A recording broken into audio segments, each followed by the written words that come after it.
სპორტია, ძალიან სახალისოა, ასევე სპორტიც არის, ფიზიკურად მომზადებულები ვართ, ყოველდღიურად ვემზადებით და ხალხსაც მოსწონს. ჩვენ ვართ ზუსტად ხალხისთვის ემოციების მომტანი და აჟიტირების, ჩვენ რო გამოვდივართ ჩვენი აზრით, ანუ ჩვენ უფრო ვიწვევთ ხალხში ამ ემოციებს და სიხარულს და აღფრთოვანებას.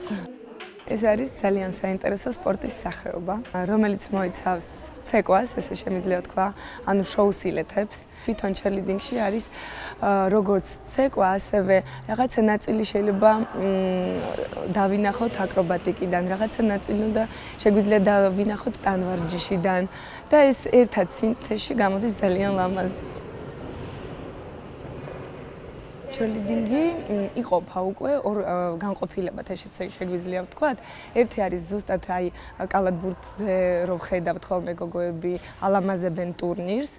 ეს არის ერთი განხრა. მეორე განხრა არის სპორტული, სადაც არის პროფესიონალიზმი, პირველ რიგში საჭიროა უკვე, ტარდება ჩვეულებრივად ევროპის ჩემპიონატები, მსოფლიო ჩემპიონატები, სადაც უკვე მომზადება ჭირდება უფრო ალბათ მე ვიტყოდი რომ უფრო მეტი ფიზიკური დატვირთვა არის მანდ და არსებობს თავისი წესებიც, სადაც იმ წესებით უნდა მიყვეთ და ზუსტად იმ წესებით უნდა გამოვიდეთ, როგორც არის მსოფლიოში.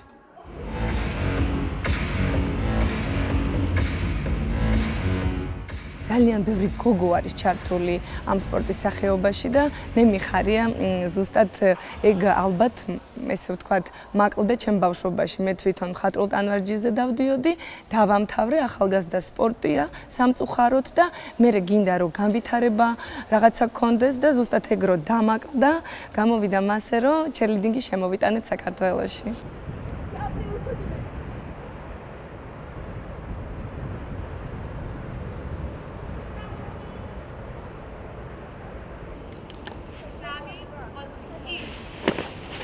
ადრე როცა იყო ისე რომ ჩვენ თავაზობდით მაგალითად სკოლებში შევდიოდით და თავაზობდით რომ აი ჩერლიდინგი და ჩერლიდინგი აი ეხლა უკვე თვითონ გვირეკავენ სკოლის დირექტორები და მათ სურთ რომ თავიანთ სკოლას ყავდეს ჩერლიდინგთა გუნდი და ძალიან მოწადინებულები არიან ამისთვის და ჩვენ რა თქმა უნდა ველხმარებით მათ ვუგზავნით ჩვენ წვრთნელებს კვალიფიცირებულ წვრთნელებს რომლებიც ზუსტად ეს წვრთნელები ამზადებენ ამ გოგოებს სხვადასხვა ჩემპიონატებისთვის.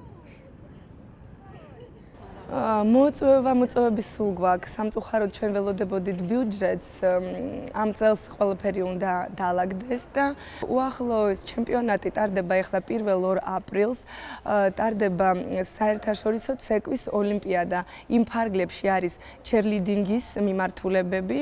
და ეს არის ერთ-ერთი უძლიერესი ჩემპიონატი, რაც ტარდება წლის განმავლობაში საქართველოში.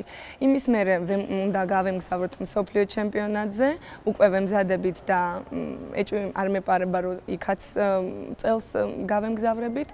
და მე გველოდება ევროპის ჩემპიონატი ივნისში, ამისთვის უკვე ვიცით რომ 100% მივდივართ, უკვე ბილეთებიც კი გვაქვს ნაყიდი და იქ უნდა წარვადგინოთ საქართველოს დიდი გუნდით 16 კაცის ზემოთ.